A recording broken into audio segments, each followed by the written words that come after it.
بسم الله الرحمن الرحیم. سلام و عرض احترام خدمت همه شما عزیزان. امیدوار هستم که لباس عافیت بر تن داشته باشید. باز هم عبدالرازق قدیری هستم در خدمت شما. خوش آمدید به چینل یوتیوب ما. موضوع درس امروزی ما است قیود در زبان فرانسه، یعنی les adverbes en français، که ما روی این موضوع صحبت میکنیم. البته ما تعداد زیادی قیدها در زبان فرانسه داریم، اما ما میخوایم که خاصتا روی قید حالت در زبان فرانسه صحبت بکنیم. قبل از اینکه ما روی قید حالت صحبت بکنیم باید تعریف قید را بدانیم. قید کلمه‌ای هست که حالت و چگونگی فعل را بیان میکند. میتواند همراه صفت به کار برود، میتواند همراه فعل به کار برود و میتواند نیز همراه قید دیگر به کار برود. امیدوار هستم تا آخر ویدیو ما را همراهی بکنید تا ما بتونیم برای شما چیزی را توضیح داده بکنیم. موضوع درسی ما چی است؟ فرماسیون.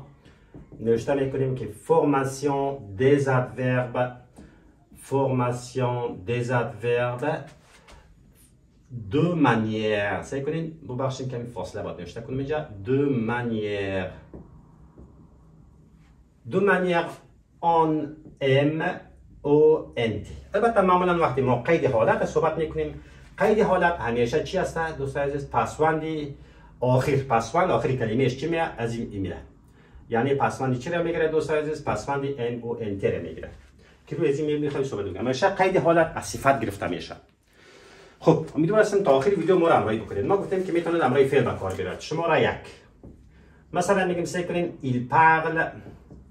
il parle bien. او خوب صحبت میکند. در اینجا اگر شما دقت کنین bien به معنای خوب است، قید است. parle چی است؟ صحبت کردن، فعل است. یعنی چی شده دوستان عزیز؟ حالت و چگونگی در حقیقت چی کرده؟ حالت و چگونگی فعل بیان کرده. فعل بیان. او خوب صحبت میکند. یعنی اینجا چی شد؟ همراه فعل به کار رفت. و در جمله دومی همراه صفت به کار میبریم. مثلا سعی کنیم شماره 2 میگیریم که همراه صفت میگیریم il est. سعی کنیم il est très gentil. il est très gentil. او بسیار مهربان است. سعی کنیم در این قسمت بسیار مهربان است که میگیم طریقه چی است؟ gentil اینجا صفت است و très هم به معنای بسیار منامیده قید است. قید چی است در حقیقت؟ بسیار. قید چی است؟ قید درجه است در زبان فرانسه. من قبلا بر شما گفتم که قید ما تعداد زیادی قید داریم. اینجا همراه صفت به کار رفته، اما ما میتونیم که همراه قید دیگر به کار ببریم. شماره 3 مثلا سعی کنین همراه شماره 3 میتونیم همراه قید دیگر به کار ببریم. مثلا چی میگیم؟ il parle. شما توجه بکنین il parle vraiment bien. سعی کنین il parle vraiment bien. او براستی در حقیقت خوب صحبت میکند. شما توجه بکنید اینجا bien یا قید است. خوب، کلمه خوب قید است در اینجا. این دیگه قید است و این هم vraiment براستی یا در حقیقت معنا میتونه چه میتونه؟ براستی، یعنی براستی. این دیگه قید است، یعنی امر قید دیگه به کار رفته. در یک جمله دو قید به کار بردیم. یعنی ما مورد کاربرد زیر گفتم. البته در زمان حال قید همیشه ما بعد فعل به کار میره. il parle bien در زمان حال. ببینید زمان حال است و bien ما بعد فعل شده. در حقیقت اگر شما توجه بکنید اینجا چی شده؟ در حقیقت ما بعد فعل شده. اینو گفتم ما بعد فعل به کار میره در زمان حال. یعنی زمانی چی باشه دوستان عزیز؟ زمان حال باشه. زمانی پس کامپوزه یعنی ماضی قریب که باشه این را صحبت میکنیم که تعداد قید هاست که ما قبل فعل صرف شده یعنی پارتیسیپاسیون ما بعد فعل کمکی به کار میره و تعدادش هم هست که بعد از فعل صرف شده به کار میره که برای شما مشخص میسازم. حالی مثلا گفتم که در زمان چی؟ ماضی قریب. اگر در ماضی قریب ما شما بررسی بکنیم ماضی قریب یعنی همون ماضی قریب که میگیم همون پارتیسیپاسیون است. پارتیسیپاسیون یعنی ماضی قریب است یا پس کامپوزه برای شما بگم دوستان عزیز. پارتیسیپاسیون حالت گذشته فعل است. در شکل سوم فعل ما شما پارتیسیپاسیون میگیم ببخشید و پس کامپوزه ماضی قریب است. کی را میخوایم روشان چی کنیم؟ صحبت بکنیم. ما گفتم تعداد قیود است. از قبیل مثلا داریم peu. سعی کنیم داریم mal، داریم مثلا bien، داریم مثلا peut-être، داریم مثلا beaucoup و مثلا certainement داریم دوستان عزیز، یا داریم vraiment داریم اینا قیودی هستند در حقیقت، قیدی هستند دوستای عزیز که چی میشه اینا بعد از فعل کمکی و پیش از پارتیسیپاسیون به کار میره. مثلا وقتی جمله بگم شما میفهمین، خوبتر درک میکنین. با قلم سرخ نوشته میکنیم که مثال میتونم برای شما مثلا بگم که il a سعی کنین il a bien compris. چی معنا میده؟ او درست فهمیده است. ترجمه وقتی که پس کمپوزه میگیم موضوع قریب باید ترجمهش چنین ترجمه کنیم il a bien compris. او درست فهمیده است. کلمه است ما به کار میبریم. شما توجه بکنید در این قسمت که ما گفتیم که اینی فعل پارتیسیپاسی است. در حقیقت چی است؟ پی میمونه. یعنی پارتیسیپاسی شکل گذشته فعل است. اینی که است قید است و اینی هم فعل چی است؟ avoir صرف شده است که ما میتونیم برای چی بگیم فعل کمکی بنامیم. در حقیقت بیان در کجا به کار رفته؟ ما قبل می فعل، ما بعدی فعل چی؟ کمکی ما به کار رفته. موقعیتی در حقیقت چی است اینجا؟ موقعیت امی اینی موقعیت نوشته میکنیم برای شما اینجا دوستا. موقعیتی در حقیقت امی موقعیت قید ما در کجا است؟ ما قبل فعل پارتیسیپاسی و ما بعد فعل کمکی است. البته همین تعداد چیزی که من نوشته کردم بعضی قیود است که فرق میکنه. یا یوازی بیان شما میتونید مال بگین سه کنید il a mal compris، il a vraiment compris، او به درستی فهمیده است. شما توجه بکنین اینا موقعیتش در کل از اینا در اینجا قرار میگیره. بعضی مثلا چی داریم؟ قید داریم که ما بعد پارتیسیپاسی قرار میگیره. ما بعد شکل گذشته از چی قرار میگیره؟ فعل. مثلا او را هم برای شما میخوایم که لیست شبیتون. مثلا داریم دوستای عزیز تاغ مثلا میگیریم. تاغ میفهمیم که ناوقت معنا میده. تو کم مال به معنی کم، بیان خوب، peut-être شاید، beaucoup زیاد، certainement یقینا، vraiment براستی یا در حقیقت معنا میده. خب تاغ به معنی ناوقت معنا میده و تو مثلا وقت معنا میده تو. و همچنان ما شما داریم تو داریم دودان داخل معنا میده یا مثلا داریم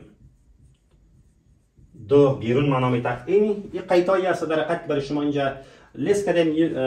یا هم مثلا میتونیم که دیگه قیدهایی که پسوندی مثلا ام او ان تی میگیره، ام پسوندی چی میگیره؟ ام او ان تی میگیره. اینها موقعیتش همیشه ما بعد فعل است. مثلا سعی کنین یک جمله برای شما میتونم در اینجا قسمت میگیریم که سعی کنین il est parti tard. شما توجه بکنین اینجا تاغ از جمله همون قیدی داریم که در این لیست ما قرار داره. تاغ در کجا به کار رفته؟ ما گفتم ما بعد. این پارتیسیپاسی است که فعل صرف شده است در حقیقت. زمانی ما چه وقت است؟ پس کمپوزی است در حقیقت. ماضی چی است در حقیقت؟ ماضی قریب است. و اینجا ما بعد به کار رفته. میتونیم که ما و شما مثلا ایلی پارتی دو بیرون رفته است. میبینیم دو ما نمیتونیم که باز اینجا به کار بریم. ایلی دو پارتی درست نمیاد. چی میگیم؟ ایلی پارتی تاغ، ایلی پارتی دو. مثلا اینمی قسم ایلی پارتی تو وقت رفته است. این موقعیتش در حقیقت در کجاست؟ در اینجا موقعیتش ما گفتیم بعد از یاست. در یعنی قیدی ماست ناوقت و او موقعیتش اینجاست. امیدوار هستم تا این قسمت از شما ایرا هم درک کرده باشین. میریم عالی را پاک میکنیم روی همی چگونگی قیدی حالت صحبت میکنیم که چه قسمایی را صفت جور میکنیم. خب برای شما تشکر کنیم که در آخری کلمه به کار میره. همی پسوندی که ام او ان تی ختم میشه. مثلا داشتیم تاغ یا مثلا داشتیم تو یا داشتیم دودان یا همچنان دو. اینها در آخری کلمه به کار میرفت. اما وقتی که ما در جمله خود مصدر داشته باشیم، مصدر فعل داشته باشیم، اینها ما بعد فعل مصدر به کار میره. مثلا سعی کنید شما توجه بکنین. مثال یک توجه بکنین. اگر تو بگم سعی کنین nous allons arriver tard. ما ناوقت میرسیم در اینجا. شما توجه بکنید در این قسمت که arriver چی است در حقیقت؟ مصدر است و tard هم ناوقت است. ناوقت چی است؟ این چی است؟ قید است. ما بعد چی به کار رفته؟ ما بعدی امی فعل مصدر به کار رفته. شما موقع از اینجاست. اما توجه بکنید در قسمتی که برای شما میگم که تمام امی قیود که برای شما اینجا نوشتیم ما بعد فعل مصدر به کار میره در صورتی که جمله ما مصدر باشه. به استثنای ما داریم مال، داریم بیان و میو. این سه دانه قید داریم که اینها را توجه بکنیم که ما بعد فعل به کار نمیره، مثل تغ یا مثل جمله وری. ما قبل فعل به کار میبریم. مثلا جمله به شما میگم که استثناء است در حقیقت. چی است؟ اکسپسیونل میگیریم. اکسپسیونل میگیریم. nous devons سعی کنین nous devons bien سعی کنین nous devons bien nous comporter. ما باید خوب رفتار کنیم. سعی کنین. در اینجا مصدر فعل در کجاست؟ مصدر فعل اینی است. خود مصدر است. و این فعل قید ما کجاست؟ در اینجا است. اینجا در حقیقت چی شده؟ ما قبل فعل به کار رفته. ما قبل چی به کار رفته دوستان؟ ما قبل فعل به کار رفته. استثناء است. ما گفتم این سه دانه قید است دیگه. مال مثلا میتونیم که nous devons mal nous comporter. ما باید بد رفتاری کنیم. ما باید خوب رفتاری بکنیم. حالا ما برای شما تشریح میکنم که ما می قید حالت از صفت چه قسم میسازیم. امیدوارم تا این قسمت شما پی برده باشین. میریم روی همین ساختن قید کنیم. معمولا ما وقتی قید حالت صحبت میکنیم همیشه از صفت مؤنث میگیریم دوستان. مثلا صفت مؤنث، صفت مذکر اگر ما روش فکر کنیم مثلا داریم سعی کنیم گران چی است در قطعی؟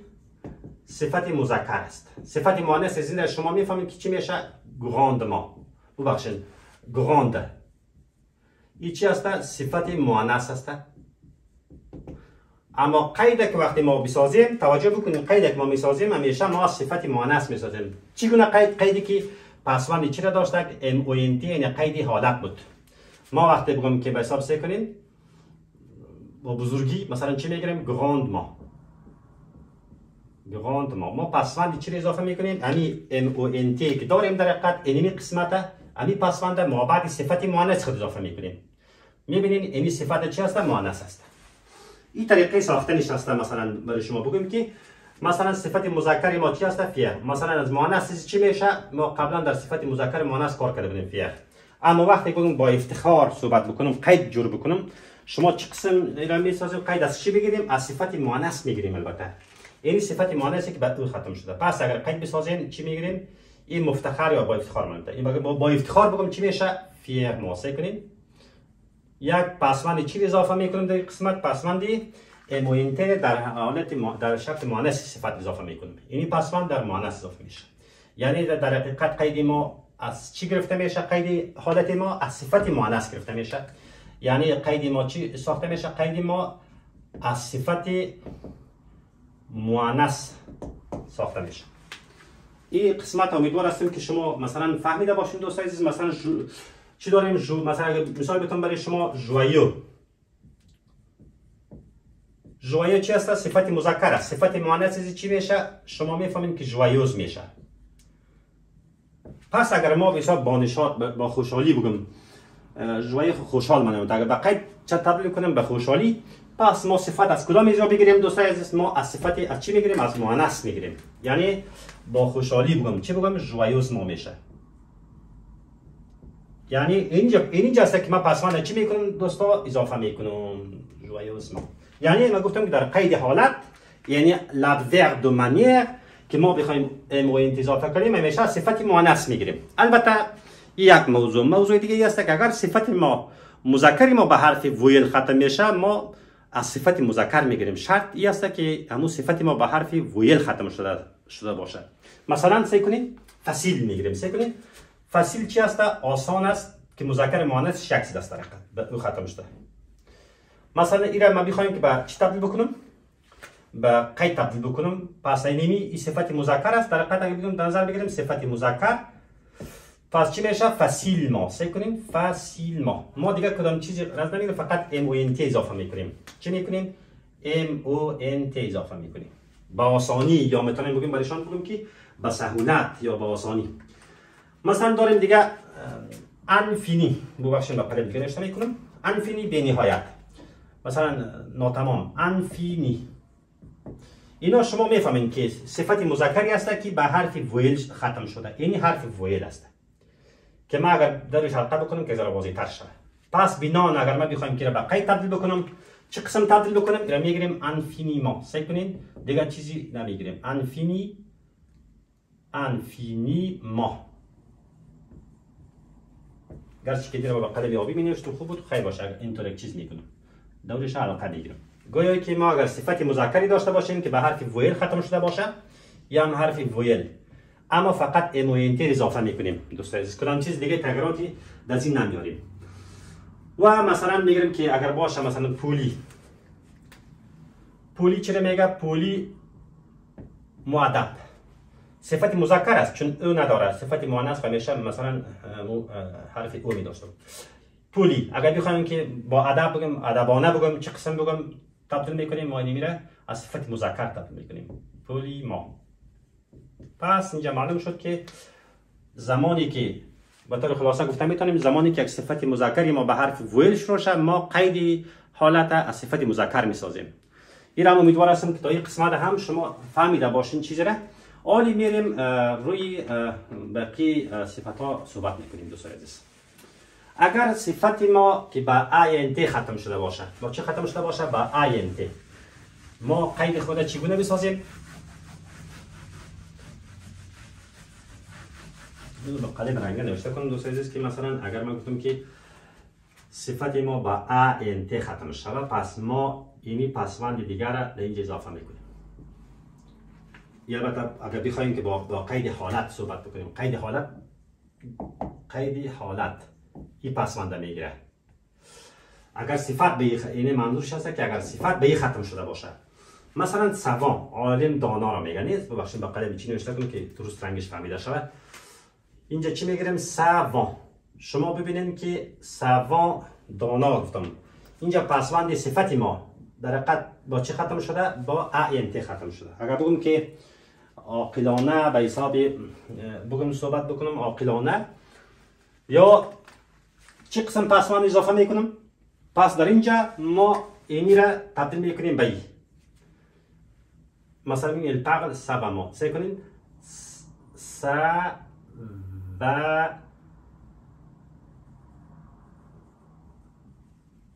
سبا ما. این قسمت شما توجه بکنیم که ما در حقیقت اینی را تبدیل کردم، اینی را تبدیل کردم به چی؟ اینی را تبدیل کردم به اینی پسوند در حقیقت. یعنی در صورتی که شرط است، در صورتی که صفت ما با INT ختم شود، بنان اگر ما بخوایم به قید حالت تبدیل کنیم دوزم او انتر اضافه میکنیم. سوان عاقلانه، سوان به معنای عاقل دانا را میگه. و مثلا اگر میتونم برای شما مثال بیشترتر برای شما بیتونم، مثلا داریم دیگه کوران، جاری روان مانند. اگر بگم بسیار روان صحبت میکند، مثلا جمله بسازیم که بسیار روان صحبت میکند، چی میگیریم؟ ایل سعی کنیم ایل پارل کورما، سعی کنیم ما اینی قسمت که گرفتیم بقیه‌اش با دیگه قلم نوشته میکنیم فهمیده شود. ایل پارل کورما. پس اینی پسوندی که ما گفتم برای شما با چی تبدیل میکنیم؟ اینی چی اضافه میکنیم؟ اینی پسوند اضافه میکنیم، کورما. این در ارتوگراف در نوشتاری شما کمک میکنه، زیادتر که اشتباهی نوشتاری نکنیم دوستان عزیز. کورما این قانون شده و در حقیقت این قانون است که ما باید بدانیم. هر صفتی که مثلا کانستان داریم، کانستان ما دائما، مثلا کانستان داریم، سعی کنیم کانستان. پس اگر ما بخوایم که این صفت است در حقیقت، این اگر بخوایم که به چی تبدیل کنیم؟ به قید تبدیل بکنیم، پس میفهمیم که صفت ما با چی ختم شده؟ به ای ختم شده. بینان چه قسم میگیم برایشان؟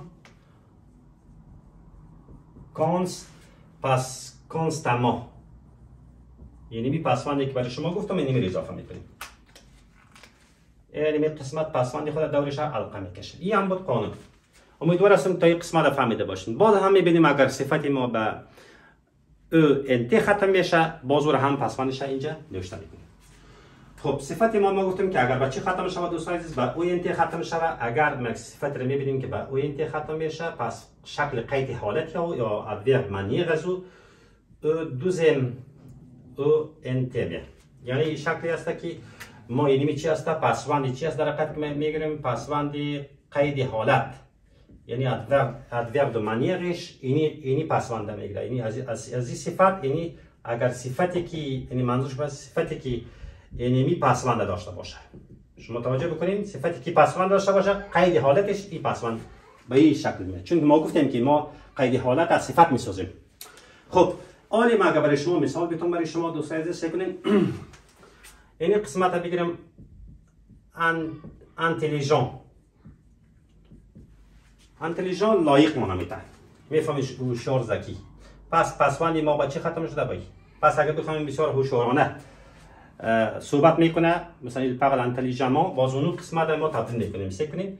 پس intelligemment سه کنیم. این قسمت شما توجه بکنین اینجا اینی را من اینطور چی میکنم؟ پس یعنی پسوند خود هم مقاله بسیار نوشته میکنم. این در حقیقت چی کردیم میره ما؟ یعنی پسوند خود تبدیل کردیم به یعنی پسوند. یعنی هر صفتی که به این ختم شده پسوند شکل قیدش به اون میاد. مثلا شما توجه بکنید انتلیژان شد، یا مثلا ایویداما یا دیفراما. ایویداما را میگیریم، مثلا سعی کنیم آشکار را میگه ایویدان.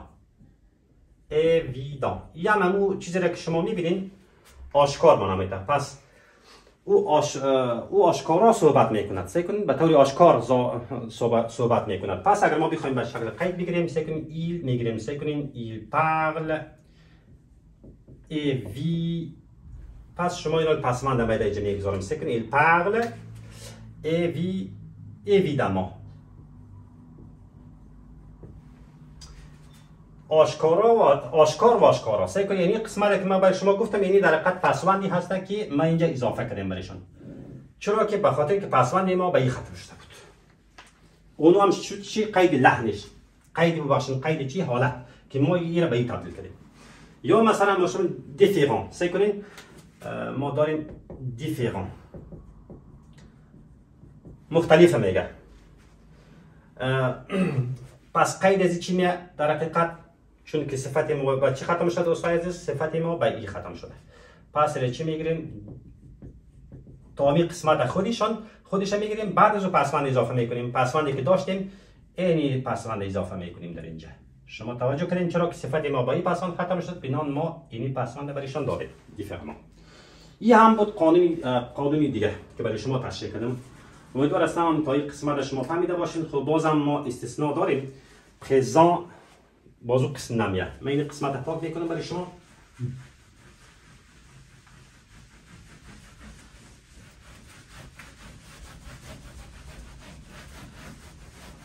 دوستا یک سوال دارن میتونن در کامنت بنویسن و من ان شاء الله در خدمت هستم. البته ما داشتیم گفتم پرزان به معنای حاضر. اگر منظور ما از ترجمه ازی به حساب پرزانت ما اکچویل ما باشه، در اون حالت شما توجه بکنید این با وجودی که پسوند ما با چی ختم شده میبینیم که به این ختم شده، اما این استثناء است. چی میگیره میره؟ سعی کنید ببخشید من قدم هیچ نوشته کردم. میخوایم پرزانت ما بشه، بازو قانون برشتت نمیکنه چرا که استثناء است دوستان. وقتی که استثناء باشه برای استثناء دیگه ما چیزی گفته نمیتونیم. به خاطر اینی حالت است. امیدوار هستم که تا این قسمت هم شما فهمیده باشین. اما ما صفتای به قاعده داریم، مثلا که گفتیم صفتی که مذکری که با حرف به صدا ختم شوه ما از همیشه کوشش میکنیم که صفت مؤنث از او قید بسازیم. اما ژانتی که هست شما توجه باشین که ژانتی با وجودی که با صفت مذکر است، سعی کنین صفت مذکر است اما سعی کنین به حرف ویل هم ختم نشده، به صدا ختم شده. این وقتی که ما قید بسازیم یا استثناء است دوستان عزیز. اینا ما چی میکنیم؟ ژانتیما این قسم میسازیم. سعی کنین ژانتیما. که البته اگر شما توجه کرده باشین که صفت مؤنث چی میشه؟ از صفت مؤنث نمیسازیم، ژانتی مؤنث میشه. اما اگر این طور قرار باشه که طور قید بسازیم این درست نیست. به خاطر درست نیست دوستان عزیز که ما گفتیم که استثناء است. در حقیقت این جمله ما چی است؟ اشتباه است که ما این کار نمیگیریم. یعنی ژانتی ما اگر ما جمله بسازیم اینا ما گفتیم میتونیم بگیم که مثلا بگیم که سعی کنیم il se میگیریم il se comporte gentiment. این قسم باید نوشته شود gentiment، یعنی او با مهربانی رفتار میکند. اصلا چی میگه؟ کامپورته به معنی سو کامپورته به معنی رفتار کردن میگه. این حالی شما توجه بکنید که با مهربانی چی میکنه؟ رفتار میکنه. امیدوار هستم که تا اینجا هم شما قید فهمیده باشید. و بعضی البته ما صفتایی داریم که با او ختم میشه، اما یک سری صفتای بی قاعده هم هست و اکثرا از قانون پیروی میکنه. مثلا داریم دوستان عزیز صفتی که چی باشه مثلا به حرف او ختم شده باشه این اینجا aveugle میگه. aveugle به معنای کور. اما وقتی که بخوایم به قید تبدیل بکنیم کورکورانه بگویم منظورم است، مثلا میگیم که او کورکورانه صحبت میکند یا مثلا او کورکورانه رفتار میکند همین قسم. پس شما توجه بکنید که اینجا ما این قسمت ازی که هست موی است. موی چرا میگه گونگ است در حقیقت این تلفظ نشده در حقیقت. این را وقتی که ما بخوایم به قید تبدیل بکنیم باز این قسم میشه aveugle. باز اینجا را من میخوایم به دیگه کلمه نوشته بکنیم که درست واضح فهمیده شه. aveugle ما یک اکسانت چی میگیره؟ یک اکسانت گراف میگیره. باز بعد از او ام و اینتر اضافه میکنیم در اینجا. aveugle کورکورانه را چی میگه؟ در حقیقت کورکورانه قید است. کورانه aveuglement. شما توجه بکنید که چی میشه؟ aveuglement میشه و دو قسمت میشه. کانفرم داریم مثلا سه کنین کانفرم هم در حقیقت مناسب نمیده. کانفرم مطابق. اگر مطابق با بگم چه قسم این کانفرم شما میبینید که در اینجا همون صفتی هست که او در اینجا چی هست؟ گونگ است، یعنی موی است دوستان عزیز. موی است. اگر ما بخوایم به قید تبدیل بکنیم به این شکل با تبدیل بکنیم سه کنین conformément. یک دانه چی بگیرم اینجا؟ یک دانه اینجا چیز اضافه کردم، یک دانه اکسانت ایگو در اینجا اضافه کردم. قانونش همین است تقریبا که هر صفتی که به حساب به یک حرف اوی موی یعنی گونگ ختم شود تلفظ نشه. شما توجه بکنید که کانفرمه نشده در حقیقت اینجا گونگ چی کرده؟ حالت گونگی اختیار کرده. کانفرمه نشده. کانفرم بینان وقتی به قید تبدیل بکنیم نیاز داریم که یک دانه اکسانت ایگو برای زیبیتیم بعد ام و این تی پسوندی خود باز بعد از چی کنیم اینجا اضافه کنیم. بعد از این کانفرمیمون مثلا همین قسم برای شما یعنی میره میتونیم به شما تشریح کنیم. و صفتای مثلا استثنایی هم داریم با حرف ویل که شروع هم ختم میشه. مثلا صفت مذکر داریم به حرف ویل ختم میشه که او هم باید ما بفهمیم. یک صفت داریم به نام امپونی. اگر به قید تبدیل بکنیم چی میشه؟ سعی کنین پو باز این رو میگیریم اینجا یک اکسان میتیم. استثناء است دیگه، من به خاطر استثناییش گفتم. امپونیما یعنی قسمت شما توجه بکنید که این استثناء است. ما گفتیم که صفاتهای مذکری که مثلا با چه ختم شود به حرف ویل شروع شد ما قید بعد از اضافه میکنیم. اما این استثناء است که ما اینجا او اکسان ماندیم بعدا نمو این اضافه کردیم به قسمت. و بعضی صفات ها هم هست دوستای عزیز که به او مثلا اگر او ختم شود میتونیم او اکسان شپو بیتیم. اکسان شپو مثلا این قسمت پاک میکنم براتون.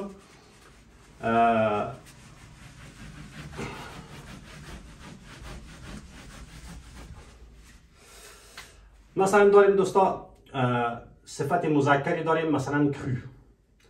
صفت دیگه داریم گلو. اگر به این ختم میشه یک صفت ما به این ختم صفت مذکر است. صفت مذکر ما به این ختم شود پس ما اگر بخوایم میره به قید تبدیل بکنیم چی میکنیم؟ کروما. چی میگیریم؟ کروما. اینجا ما چیزی را که اضافه میکنیم در حقیقت این را با رنگ سرخ مینویسم اکسان شپو اضافه میکنیم. گلوما گلو باش اصلا سکن گلو باز چی میگیریم؟ گلوما. پس این را به دیگه قلم نوشته میکنیم که درست واضح فهمیده شد دوست عزیز. اینطور چیز میتیم گلوما اکسان شپو میتیم. معمولا صفتایی که با مذکر گلو به معنای گلوما به معنای با شکم پرستی معنا میده. خب برادر امیدوارم تا این قسمت درس شما فهمیده باشین دوست عزیز. کسایی که سوال دارن میتونن در کامنت بنویسن. ما ان شاء الله در درس های آینده روی بقیه قیود صحبت میکنیم که ما قید زمان داریم قید مکان داریم ان شاء الله تشریح میکنیم. امیدوارم تا این قسمت فهمیده باشین و خدا نگهدارتون. و السلام علیکم و رحمت الله و برکاته.